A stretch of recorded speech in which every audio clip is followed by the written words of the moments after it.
Hi everyone, welcome back to my YouTube channel. और आज इस वीडियो में हम देखने वाले हैं कि कैसे हम एज्योर वर्चुअल मशीन्स को बैकअप कर सकते हैं with the help of azure backup service. तो जब भी आपको एज्योर वर्चुअल मशीन को बैकअप करना होता है तो आपको कुछ स्टेप्स परफॉर्म करने होते हैं इससे पहले कि आप बैकअप अनेबल कर सको। सबसे पहला काम होता है हमको रिकवरी सर्विस वॉल्ट बनाना है। दूसरा काम होता है हमको एक बैकअप पॉलिसी बनानी है जिसके बेस पे आपके बैकअप लिए जाएंगे। एंड देन उसके बाद आप सिंपली बैकअप को अनेबल कर देते हो। अब यहाँ पे हमारे एनवायरनमेंट के अंदर क्या है कि एक वर्चुअल मशीन ऑलरेडी एग्जिस्ट करती है, तो यहाँ पे मैं वर्चुअल मशीन सर्विस को ओपन करता हूँ। और यहाँ पे आप देखोगे मेरे पास एक वर्चुअल मशीन है जिसका नाम है VM1। इसको भी ओपन कर लेते हैं। और यहाँ पे आप देखोगे कि हमारी वर्चुअल मशीन की लोकेशन क्या है, सेंट्रल इंडिया। अब लोकेशन बहुत इंपॉर्टेंट होती है क्योंकि हम जो रिकवरी सर्विस वॉल्ट बनाएंगे उसकी लोकेशन सेम होनी चाहिए जहां पे आपका रिसोर्स है। मतलब कि ऐसा नहीं हो सकता कि आपने वर्चुअल मशीन अपनी सेंट्रल इंडिया में बनाई हुई है और आपका रिकवरी सर्विस वॉल्ट जो है वो आपका यूएस के अंदर बना हुआ है, तो आप उस रिकवरी सर्विस वॉल्ट के अंदर अपने बैकअप्स को स्टोर नहीं कर सकते। तो इस चीज का आपको ध्यान रखना कि आपके रिसोर्सेज कौन से हैं, रिसोर्सेज कहाँ पे एग्जिस्ट करते हैं। ठीक है, ये लोकेशन इंपॉर्टेंट है। अब यहाँ पे एक बार आप वर्चुअल मशीन के अंदर आते हो ना, तो यहाँ पे आपको ऑप्शन मिलता है बैकअप प्लस डिजास्टर रिकवरी का। अगर आप इसको एक्सपेंड करते हो और बैकअप के अंदर जाते हो तो यहाँ से आपको ऑप्शन देता है कि आप एक रिकवरी सर्विस वॉल्ट क्रिएट कर सकते हो यहीं से। एंड उसके बाद यहाँ पे एक बैकअप पॉलिसी भी बना सकते हो इसी जगह से। और यहीं से आप बैकअप को अनेबल भी कर सकते हो एक ही जगह से।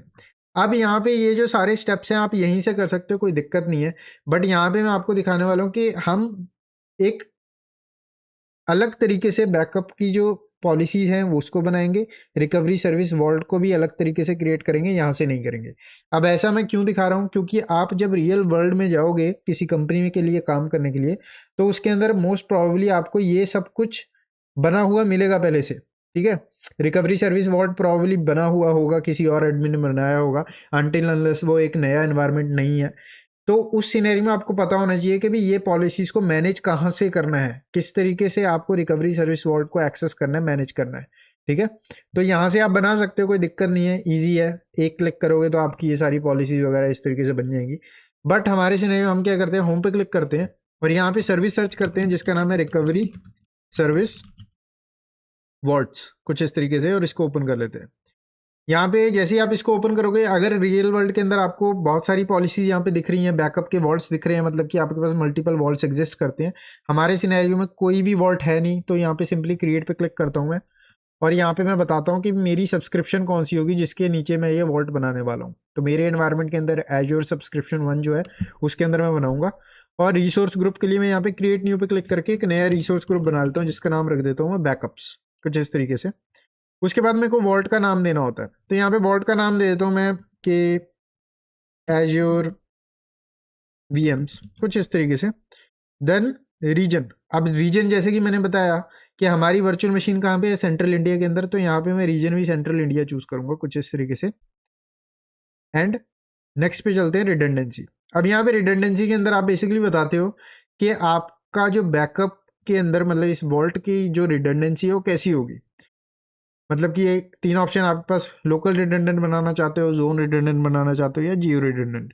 अब ये तीनों क्या होते हैं, किस तरीके से काम करते हैं, हमने ऑलरेडी डिस्कस किया है। रिडंडेंसी ऑप्शंस की बात करते हैं जब हम, हमने ऑलरेडी इन सब के बारे में बात की हुई है पिछली वीडियोस के अंदर, आप इस चैनल पे सर्च कर सकते हो। तो यहाँ पे सबसे चीप ऑप्शन जो है वो लोकल रिडंडेंट है, तो इसको मैं सिंपली चूज कर लूंगा। ठीक है, बट हमारे पास बाकी ऑप्शंस भी हैं, बेस्ड ऑन योर रिक्वायरमेंट्स आप ये ऑप्शन चूज करते हो। ठीक है, नेक्स्ट चलते हैं इनक्रिप्शन। अब इनक्रिप्शन भी दो तरीके की होती है, एक होती है कस्टमर मैनेज की के थ्रू इनक्रिप्ट करते हैं हम डाटा को, सेकंड होता है माइक्रोसॉफ्ट मैनेज की के थ्रू इनक्रिप्ट करते हैं हम डाटा को। अब इसके अंदर बेसिकली क्या होगा, अगर आप पहले वाला ऑप्शन यूज करते हो इसके अंदर आपको इनक्रिप्शन की कोई टेंशन लेने की जरूरत नहीं है। माइक्रोसॉफ्ट आपके डाटा को इनक्रिप्ट कर रहा है और माइक्रोसॉफ्ट के पास ही वो सारी इनक्रिप्शन की पड़ी हैं जिनका यूज करके डाटा को डिक्रिप्ट भी किया जा सकता है। सेकंड ऑप्शन है आपके पास कस्टमर मैनेज की का, जिसके अंदर एज अ कस्टमर, मतलब एज एन एडमिन, आप अपनी इनक्रिप्शन कीज को हैंडल करते हो, यहाँ से अपलोड करते हो और अपनी इनक्रिप्शन की का यूज करके अपने बैकअप्स को सिंपली इनक्रिप्ट करते हो। ठीक है, तो यहाँ से आप कस्टमर मैनेज की का यूज करके भी इनक्रिप्ट कर सकते हो। मेरे सिनेरियो में पहला ऑप्शन यूज करूंगा जो डिफॉल्ट है। नेक्स्ट चलते हैं।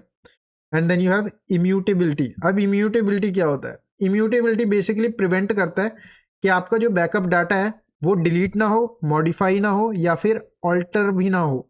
ठीक है, उसको कोई डिलीट भी ना कर पाए, उसको कोई मॉडिफाई भी ना कर पाए, उसके अंदर कोई ऑल्टरेशन भी ना हो सके अनटिल उसका रिटेंशन पीरियड जो है वो एक्सपायर नहीं होता। ठीक है, ये बेसिकली इम्यूटेबिलिटी का सिर्फ इतना ही काम है। आप इसको इंटरनेट पे सर्च कर सकते हो, गूगल पे, कि क्या है, इसको फर्दर डिटेल में पढ़ सकते हो। बट इम्यूटेबिलिटी जो मैंने बताया, डाटा डिलीट नहीं होगा, मॉडिफाई नहीं होगा, ऑल्टर नहीं होगा जब तक उसका रिटेंशन पीरियड जो है वो एक्सपायर नहीं होता। सिंपली वो है। अगर मैं इसको अनेबल करूंगा तो ये इम्यूटेबिलिटी आपके वॉल्ट पे लग जाएगी और उसके अंदर जितने भी बैकअप्स होंगे उन पे भी लग जाएगी। नेक्स्ट चलते हैं नेटवर्किंग। अब ये बहुत इंपॉर्टेंट है कि क्या आप चाहते हो कि आपका जो ये वॉल्ट है पब्लिकली एक्सेसिबल हो या ना हो। प्राइवेटली ही एक्सेसिबल करना चाहते हो तो आप इसको चूज करते हो। उसके बाद आप यहाँ पे एंड पॉइंट्स बता सकते हो, प्राइवेट एंड पॉइंट्स जो इस वॉल्ट के साथ बात करेंगे। ठीक है, पब्लिक करोगे तो कोई भी रिसोर्स इसके साथ बात कर सकता है, कोई दिक्कत नहीं है। ठीक है, अब किससे बात इसके साथ बात कर सकता है, ऐसे मेरा मतलब ये नहीं है कि भी कोई भी ऐसे ही एज्योर पोर्टल पे लॉगिन कर लेगा और एक्सेस कर लेगा। नहीं नहीं नहीं, ऐसे नहीं है। ये हम बात कर रहे हैं कि जिस एंड पॉइंट के पास प्रॉपर ऑथेंटिकेशन होगी एनवायरनमेंट के अंदर, ठीक है, बैकअप परफॉर्म करने की, टॉक करने की इस वॉल्ट के साथ, सिर्फ वो ही। ठीक है, तो ये चीज का आपको ध्यान रखना है। ऐसा नहीं है कि भाई यहाँ पे अगर आपने अलाउ पब्लिक एक्सेस किया है तो भाई इंटरनेट से कोई भी वॉल्ट को एक्सेस कर लेगा, ऐसा कुछ नहीं है। उसके बाद चलते हैं next, tags and this review and create. और यहाँ से आप सिंपली क्रिएट कर सकते हो अपने वॉल्ट को। वेट करते हैं इसके कंप्लीट होने का, उसके बाद देखते हैं कि कैसे हम पॉलिसी क्रिएट कर सकते हैं। सेकंड स्टेप पॉलिसी बनाना है जो हमारी बैकअप पॉलिसी होगी, एंड उसके बाद हम सिंपली बैकअप को अनेबल कर देंगे। ऑलराइट, तो हमारा बैकअप वॉल्ट जो है वो क्रिएट हो चुका है। सिंपली गो टू रिसोर्स पे क्लिक करूंगा और जैसे ही आप इसको ओपन करते हो, पहली बार में नया नया बैकअप वॉल्ट कुछ ऐसा दिखता है। आपको क्या करना है, सेकंड रिक्वायरमेंट क्या है? पहली हमारी रिक्वायरमेंट थी कि भाई हमको एक बैकअप वॉल्ट बनाना है, हम बना चुके हैं। सेकंड हमारी रिक्वायरमेंट क्या है, हमको एक बैकअप पॉलिसी बनानी है। तो उसके लिए यहाँ पे मैनेज पे जाओगे, बैकअप पॉलिसीज पे जाओगे और यहाँ से आप सिंपली ऐड पे क्लिक करते हो और यहाँ से नई पॉलिसी क्रिएट करते हो। अब यहाँ पे आपको अपनी पॉलिसी टाइप के लिए चूज करना पड़ेगा भाई किस चीज के लिए आप ये बैकअप पॉलिसी बना रहे हो। हम बना रहे हैं वर्चुअल मशीन्स के लिए, तो यहाँ पे एज्योर वर्चुअल मशीन को चूज करूंगा और यहाँ से azure virtual machine policy type के लिए आपके पास दो ऑप्शन होते हैं, एनहेंस्ड एंड स्टैंडर्ड। ये सिंपली बता रहा है कि अगर आप एनहेंस्ड का यूज करते हो तो आप अपनी वर्चुअल मशीन के मल्टीपल बैकअप्स ले सकते हो एक दिन के अंदर। उसके बाद आपके पास 30 डेज का ऑपरेशनल टीयर रिटेंशन होती है। Then you have trusted launch Azure VM का सपोर्ट। ठीक है, एंड अगर आपकी वर्चुअल मशीन्स अल्ट्रा डिस्क या प्रीमियम एसएसडी के साथ चल रही हैं, ठीक है, हार्ड डिस्क पे नहीं, सिर्फ अगर आपकी डिस्क इन एसएसडीज के साथ रन हो रही हैं तो उनका भी बैकअप लिया जाएगा एनहेंस्ड के अंदर। बट स्टैंडर्ड के अंदर आपको ध्यान रखना है कि आपकी वर्चुअल मशीन का बैकअप एक ही बार होगा और उसके अंदर आपको सपोर्ट मिलेगा 5 दिन की रिटेंशन का, जो कि थोड़ी सी डिफरेंट है एज कम्पेयर टू एनहेंस्ड। तो ये जो ऑप्शन है ना यहाँ पे पॉलिसी टाइप का, ये आपको डिसाइड करना है based on your virtual machine type. ठीक है, कि आपकी वर्चुअल मशीन किस लिए बनाई गई है, रियल वर्ल्ड के अंदर आप किस लिए उस वर्चुअल मशीन का यूज कर रहे हो। अब यहाँ पे ये मैं आपको बता रहा हूँ कि इस तरीके से पॉलिसी बनाई जाती है, बट एक्चुअल में जब आप काम करोगे तो ये ऑप्शंस आपके हमेशा डिफर करेंगे। ठीक है, सिनेरियो बेस्ड पे ये डिफर करेगा आपका ऑप्शन। तो मेरे सिनेरियो में मैं सिंपल स्टैंडर्ड को चूज कर लेता हूँ और यहाँ से सिंपली मैं पॉलिसी का नाम देता हूँ कि फॉर एग्जांपल मैं पॉलिसी का नाम देना चाहता हूँ कि वीएम बैकअप्स, कुछ इस तरीके से। ठीक है, उसके बाद यहाँ पे मैं फ्रीक्वेंसी बताता हूँ कि मेरी वर्चुअल मशीन का रोज सुबह 8 बजे बैकअप होना चाहिए। यहाँ से मैं टाइम डिसाइड करना चाहता हूँ तो कर सकता हूँ। एंड यहाँ पे आप टाइम जोन बता सकते हो भाई किस टाइम जोन के अकॉर्डिंग ये बैकअप पॉलिसी बना रहे हो आप। उसके बाद आपके पास इंस्टेंट रिस्टोर होता है। अब इंस्टेंट रिस्टोर बेसिकली क्या करता है आपको, कि मान लो आपकी जो वर्चुअल मशीन है जिसके ऊपर आपने बैकअप लगाया है वो वर्चुअल मशीन क्रैश हो जाती है या उसकी जो हार्ड ड्राइव या एसएसडी है वो करप्ट हो जाती है, आपको राइट अवे बैकअप का यूज करके एक वर्चुअल मशीन स्टार्ट करनी है। ठीक है, तो आप क्या कर सकते हो, इंस्टेंट रिस्टोर का ऑप्शन होता है आपके पास जो उसमें आता है। मतलब कि आपको फुल रिस्टोर नहीं करना पड़ेगा। मतलब आपको ऐसे नहीं है कि आपकी मान लो बहुत बड़ा डाटाबेस सर्वर था, ठीक है, वो क्रैश हो चुका है, करप्ट हो चुका है, अब आपको क्या चाहिए आपको, चाहिए वो डाटाबेस जो है right away up and running हो प्रोडक्शन के अंदर। तो आप क्या करते हो, बैकअप के अंदर जाते हो, आप वेट नहीं करोगे भाई फुल रिस्टोर करूंगा मैं अपने 1 TB सर्वर का, नहीं, आप इंस्टेंट रिस्टोर का यूज कर सकते हो जो आपका क्विकली स्टार्ट कर सकता है आपके वर्कलोड को as compared to full restore. ठीक है, तो इंस्टेंट रिस्टोर ये होता है। बस यहाँ पे एक चीज का ध्यान रखना है, इंस्टेंट रिस्टोर एक स्पेसिफिक पॉइंट इन टाइम में ही जा सकते हो आप। ऐसे नहीं है कि भी आप चाहते हो भी 30 दिन पहले क्या चल रहा था मेरे सिस्टम पे, मेरे को उसको रिस्टोर करना है इंस्टेंटली, वो नहीं। उसमें फुल रिस्टोर एंड दूसरी चीजें आती हैं, इंस्टेंट रिस्टोर इसलिए नहीं होता। ठीक है, एंड उसके बाद यहाँ पे आपके पास इंस्टेंट रिस्टोर की जो स्नैपशॉट की वैल्यू है वो 1 से लेके 5 तक ही डिफाइन कर सकते हो, क्योंकि यहाँ पे हमारे पास टीयर रिटेंशन क्या है 5 स्टैंडर्ड के अंदर। ठीक है, आई थिंक 1 से 5 ही होता है यहाँ पे ये बता रहा है value must be 1 to 5 simply. तो यहाँ पे मैं बोल देता हूँ कि भाई कुछ इस तरीके से, ठीक है, 5 दिन के लिए रिटेन करो इंस्टेंट रिकवरी स्नैपशॉट को। मतलब कि आज अगर कोई स्नैपशॉट लिया गया इंस्टेंट रिकवरी का, तो उसको अगले 5 दिनों तक डिलीट नहीं करना है। अगले 5 दिनों के बाद उस आज वाले स्नैपशॉट को डिलीट कर दिया जाएगा और एक नया स्नैपशॉट ले लिया जाएगा। तो इस तरीके से ये काम करता है। Then you have retention rate. अब यहाँ पे आप सिंपली बताते हो कि आपका जो डेली बैकअप होगा, मान लो जो आज बैकअप हुआ, मान लो आज सुबह 8 बजे इसने बैकअप लिया, तो वो बैकअप जो होगा आपका कितने दिनों के लिए रखा जाएगा। अब यहाँ से आप बता देते हो कि भाई 180 दिनों के लिए रखना है, 60 दिनों के लिए रखना है, 30 दिनों के लिए रखना है। अब ये आप बेसिकली डिफाइन करते हो कि depending on your workload size.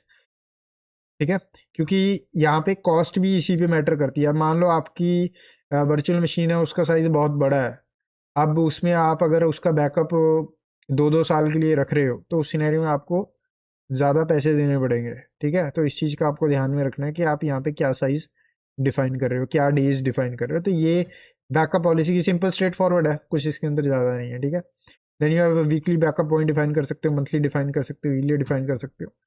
हम डेली बैकअप ले रहे हैं तो इसके अंदर हमारा सिंपल डेली वाला डिफाइन होगा स्पेसिफिकली। उसके बाद आपके पास यहाँ पे क्रिएट का ऑप्शन है, अगर आप क्रिएट पे क्लिक करोगे तो यहाँ पे आपकी बैकअप पॉलिसी जो है वो क्रिएट होनी स्टार्ट हो जाएगी। तो यहाँ पे सिंपली वेट करता हूँ इस बैकअप पॉलिसी के फिनिश होने का, और उसके बाद हम सिंपली इस बैकअप पॉलिसी को अटैच कर सकते हैं। तो हमारी बैकअप पॉलिसी क्रिएट हो चुकी है। अगर आप गो टू रिसोर्स पे जाओगे तो बैकअप पॉलिसी के अंदर जाओगे और यहाँ से आपको आपकी बैकअप पॉलिसी दिख जाएगी, ये वाली VM बैकअप्स जो हमने बनाई है। अगर आप इस पर क्लिक करते हो तो यहाँ से आप अपनी बैकअप पॉलिसी को मॉडिफाई भी कर सकते हो। ठीक है, अब यहाँ पे क्या करना है, हमको इस वर्चुअल मशीन पे ये बैकअप पॉलिसी लगानी। तो अगर आप होम पे जाते हो, वर्चुअल मशीन्स पे जाते हो, VM1 पे जाएंगे हम, एंड यहाँ से मैं बैकअप के अंदर जाता हूँ और यहाँ से मैं सिंपली ये बोल सकता हूँ भाई एग्जिस्टिंग जो बैकअप रिकवरी सर्विस वॉल्ट है इसको चूज कर लो।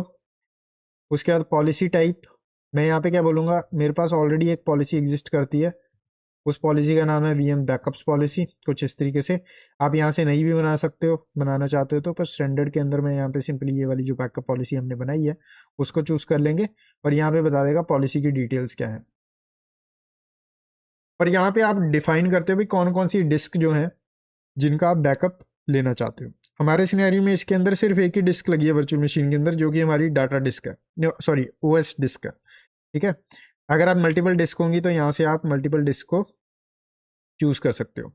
और यहाँ पे आपका ये जो ऑप्शन बोल रहे हैं ना इंक्लूड फ्यूचर डिस्क, इसका मतलब ये है कि अगर मान लो आपने कल को इस वर्चुअल मशीन के अंदर एक और डिस्क ऐड कर दी, तो आपको इसके अंदर आके मैनुअली बैकअप पॉलिसी में चेंजेस करने की जरूरत नहीं है, अगर ये वाला ऑप्शन चेकड है।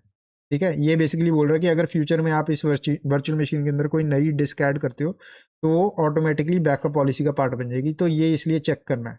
अगर आप इसको अनचेक छोड़ देते हो तो आपको मैनुअली आके नई डिस्क को भी इसके अंदर ऐड करना पड़ेगा बैकअप के अंदर। ठीक है, तो इसलिए ये ऑप्शन है, तो इसको आप इसको चेक कर सकते हो। अनेबल पे क्लिक करोगे, ये सिंपल वैलिडेट करेगा आपका और डिप्लॉयमेंट स्टार्ट कर देगा।